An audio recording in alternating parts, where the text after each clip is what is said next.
Bapak kita aja, Presiden Prabowo Subianto menyadari bahwa kelakuan orang Indonesia ini macam ini. Buat korang jangan koyak, kita harus terima fakta demi membangun negara kita ini, geng.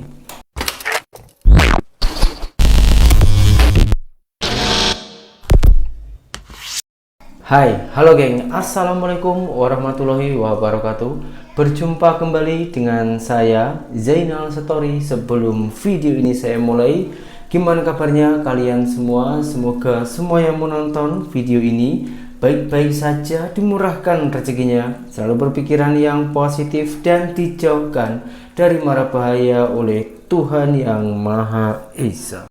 Ini yang selalu dipertanyakan kepada netizen-netizen, dan netizen Malaysia pun juga pernah bertanya ketika saya itu bekerja di Malaysia, geng. Kenapa banyak orang Indonesia yang bekerja ke Malaysia, dan kenapa rata-rata ya, geng. Bukan rata-rata lah, sebagian orang Indonesia ini suka mencuri dan juga berbohong, geng. Ternyata ada faktor-faktornya, geng, dan ini dirangkum oleh sahabat kita orang Indonesia, konten kreator ataupun tiktoker Indonesia.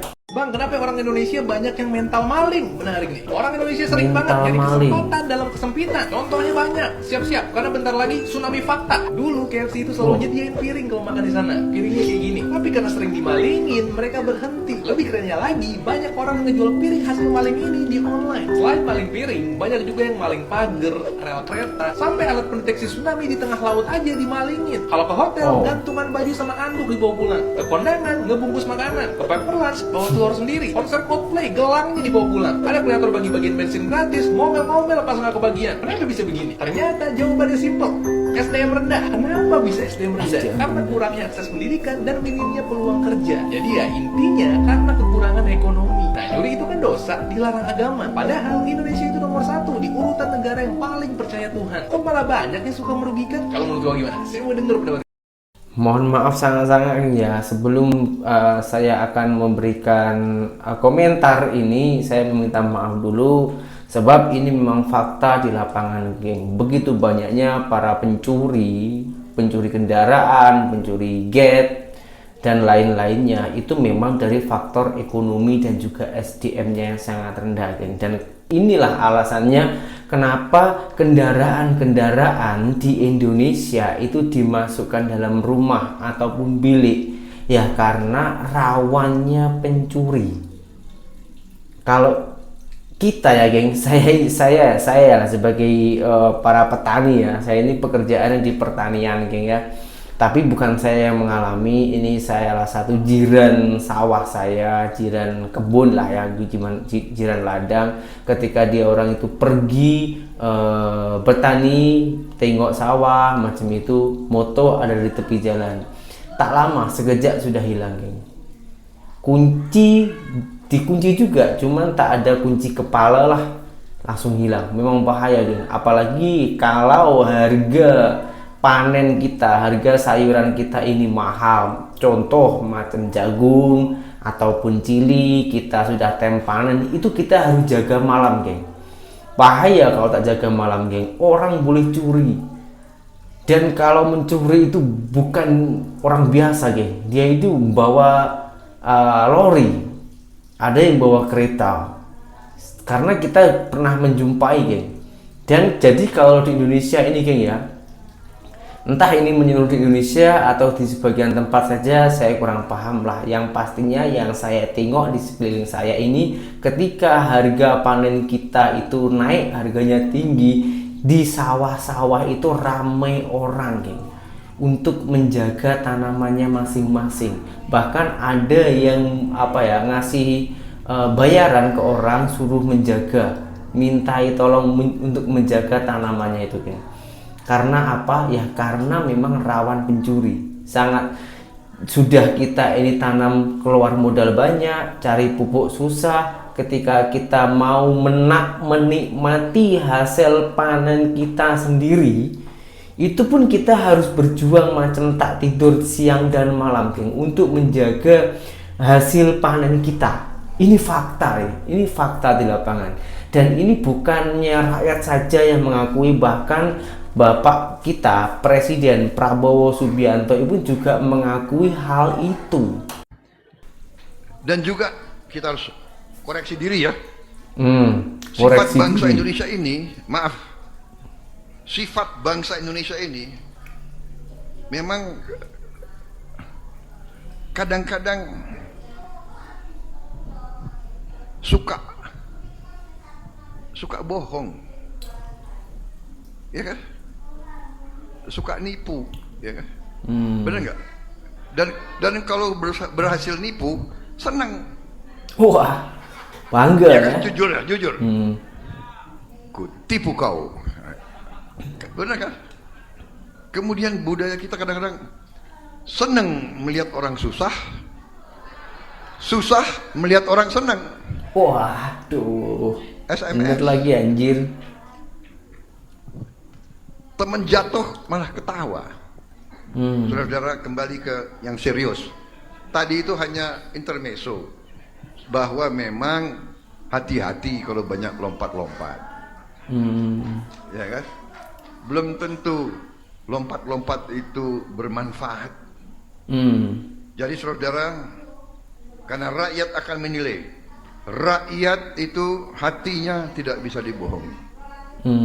Kadang-kadang di alam sekarang yang dihormati adalah hanya orang yang punya uang. Wah, iya lagi. Kalau nggak punya uang sudah nggak dihormati lagi. Bukan kita hormati akhlak, bukan kita hormati kecerdasan dan kemampuan, tapi yang dihormati uang yang kita tidak jelas. Kadang-kadang uangnya itu dari mana, ya kan? Masih budaya-budaya ini masih banyak, geng. Dan Bapak Presiden kita Prabowo Subianto itu menyadari kalau sifat orang Indonesia itu macam ini. Akan tetapi dengan ketegasan Bapak Presiden Prabowo Subianto tersebut bukan hanya tinggal diam, karena saat ini beliau itu sudah memimpin negara Indonesia. Dan apa yang saat ini dia lakukan, geng? Kita tengok video ini. Presiden Prabowo mengancam Polri untuk segera berbenah dan mengembalikan marwah Polri. Jika tidak bisa berbenah, Presiden Prabowo akan mengembalikan Polri di bawah TNI. Karena sudah banyak rakyat yang teriak dan meminta itu kepada saya. Dan memang tidak bisa dipungkiri, kepolisian Republik Indonesia sekarang sangat kacau. Banyak sekali oknum yang membuat onar, menyalahgunakan jabatan dan seragamnya. Yang lebih parah dan sering terjadi adalah memanipulasi kronologi kejadian perkara yang melibatkan oknum-oknum polisi. Bahkan jika saya sebut satu persatu ulah dari para oknum polisi, mungkin tidak akan pernah habis. Karena memang polisi nakal lebih banyak daripada polisi baik. Bagaimana pendapat kalian, Bray? Setujukah kalian jika Polri dikembalikan lagi di bawah TNI? Saya memberi peringatan, korupsi harus berhenti di Republik Indonesia. Kabinet Merah Putih, pemerintah yang saya pimpin, tidak akan ada toleransi kepada korupsi dan pencurian dan penyelewengan. Berhenti, berhenti, berhenti. Kenapa Bapak kita, Bapak Presiden Prabowo Subianto itu sampai mengatakan hal tersebut, geng? Karena malahan para pejabat-pejabat itulah pelaku-pelakunya yang memeras rakyatnya dengan cara korupsi. Bahkan ada juga pihak kepolisian Indonesia ini yang bermain judi online dan lain-lainnya. Tapi alhamdulillah dengan ketegasan Presiden kita Prabowo Subianto, ini sudah mulai diberantas, geng, ya. Dan kemarin itu juga tengoklah di berita-berita televisi Indonesia beredar di mana-mana, pihak kepolisian sudah berapa ribu anggota polisi yang kena tangkap karena bermain judi online, jual narkoba dan lain-lainnya. Nah, dengan ketegasan ini, geng, semakin geram Bapak Presiden kita. Bahkan Bapak Presiden kita Prabowo Subianto akan bantai orang-orang yang jahat di Indonesia ini, geng. Ini ada takjubnya, geng, ya. Presiden Prabowo mempercayakan tugas pemberantas judol, judi online, narkoba, penyelundupan, korupsi ke TNI. Polisi sekarang tugasnya nangkap maling sama nangkap begal saja. Siap. TNI mengunduli oknum polisi yang backing. Sekarang kita tengok isi videonya itu macam mana. Mabes TNI sudah membentuk satuan tugas dalam rangka pencegahan, pemantauan, dan penindakan pelanggaran prajurit, meliputi pelanggaran judi online, narkoba, penyelundupan, dan korupsi. Organisasi ini dipimpin oleh Irjen TNI dan wakilnya dari Wakabais TNI. Kemudian saya Wairjen selaku sekretaris dilengkapi dengan tim hukum dan tim penerangan. Ada 4 subsatgas yang kita bentuk. Yang pertama subsatgas judi online, nanti akan dipimpin oleh Dansat Cyber TNI. Kemudian dan subsatgas narkoba nanti akan dipimpin oleh Dan Puspom TNI. Kemudian dan subsatgas penyelundupan nanti akan dipimpin oleh Direktur C Bais TNI, dan subsatgas korupsi nanti akan dipimpin oleh Kapusku TNI. Kita akan memanfaatkan sumber daya yang ada di TNI maupun TNI Angkatan Darat, Laut, dan Udara, baik personil, teknologi maupun peralatan yang kita punyai, untuk melakukan tindakan atau kegiatan. Iya dong, kita harus yakin. Saya sebagai golongan non-blok yang golput, dicari di mana aja nama saya nggak bakalan ketemu. Saya nggak pernah ikut pemilu. Saya menyukai Pak Prabowo, saya juga fansnya Pak Anies, saya juga menghormati Pak Ganjar. Beliau yang dua itu sebenarnya punya banyak kesamaan, dan saya dua-duanya fans ya, Pak Prabowo dan Pak Anies. Sama-sama berasal dari keluarga terpandang, keluarga berpengaruh dan jelas. Dan kedua, sama-sama pernah mengecap pendidikan dalam dan luar negeri. Tentu saja kalau orang yang pernah kuliah di luar negeri itu akan berbeda, pola pikirnya lebih open minded dibandingkan yang tidak, gitu ya. Terus sama-sama pecinta buku, sama-sama suka baca buku. Pak Prabowo punya koleksi banyak buku dan juga Pak Anies juga begitu. Dan sama-sama pecinta kucing. Dan beliau itu menurut saya satu aja. Jadi saya nggak bisa bedakan. Saya menghormati ketiga-tiganya, saya menghormati pemimpin masa lalu dan masa-masa lalunya.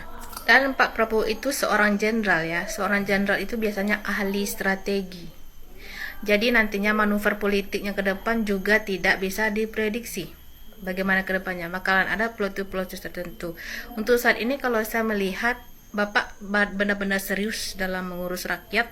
Sudah banyak langkah-langkah konkret yang sudah dilakukan, seperti penangkapan koruptor, program-programnya, kemudian pemutihan hutang-hutang UMKM, pajak dan segala macamnya.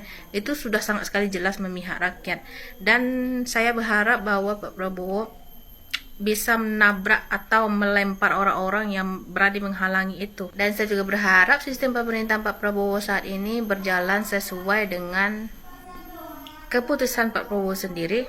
Tidak ada bisikan-bisikan dari lain atau yang mempengaruhi jalannya pemerintahan, supaya wibawanya Pak Prabowo ini kelihatan gitu. Dan semangat untuk bangsa Indonesia, kita nggak usah lagi berpecah belah, kita bersatu. Ini akhir tahun kita berbenah diri untuk menyambut tahun baru. Semoga kita sama-sama berhasil mencapai target apa yang telah dicita-citakan tahun lalu. Kita berdoa saja, geng. Semoga program-program Bapak kita, Presiden Prabowo Subianto, ini boleh berjalan lancar untuk memberantas kejahatan-kejahatan di Indonesia yang sebetulnya pelakunya ini juga orang Indonesia sendiri untuk memeras rakyatnya sendiri. Kasihan. Kalau ini dibiarkan kasihan, khususnya itu rakyat-rakyat kecil yang hidupnya itu sudah susah, dibuat lagi susah. Sebetulnya koruptor aja itu diberantas, itu sudah bagus, geng. Buat sajalah Indonesia ini koruptor, contoh macam di Malaysia, siapa-siapa yang koruptor akan dimiskinkan. yang bermana semua hartanya yang ada di dalam rumah, entah itu hasil koruptor atau bukan hasil koruptor, janji dia orang itu berani lakukan koruptor akan dirampas semuanya agar benar-benar merasakan kemiskinan. Macam mana susahnya orang miskin yang mencari sesuap nasi biar tahu rasanya. Karena kenapa? Kalau tak dibuat hal macam ini, tak ada kesadaran diri, geng, masih aja tetap membesarkan perutnya sendiri. Jadi saya sokong 100% program presiden kita yang baru ini, geng, untuk memberantas kejahatan-kejahatan di Indonesia yang membuat itu warganya sendiri. Itu pandangan saya. Kalau pandangan korang itu macam mana, sila tulis di kolom komentar dan berjumpa kembali di video saya yang selanjutnya. Mohon maaf hari ini kita tak membahas tentang Malaysia lah, karena saya sebagai orang Indonesia juga memperjuangkan hak saya di negara kita untuk memakmurkan rakyat-rakyat kecil di seluruh Indonesia. Rahasia. Saya Nastar, seorang mantan TKI Malaysia. Salam TKI sukses. Assalamualaikum warahmatullahi wabarakatuh. Bye-bye.